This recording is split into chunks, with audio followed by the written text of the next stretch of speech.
Verilmiş tənliyi həll etməyimizi istəyir.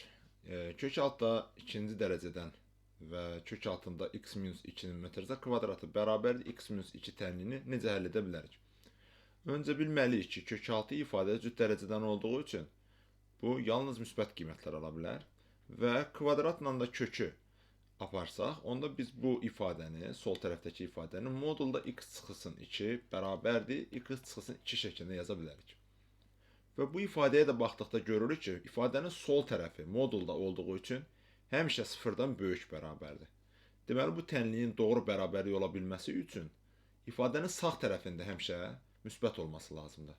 Və ona görə ifadənin sağ tərəfini x çıxısın 2-ni sıfırdan böyük bərabər yazırıq və x böyük bərabər olmuş olur 2-dən.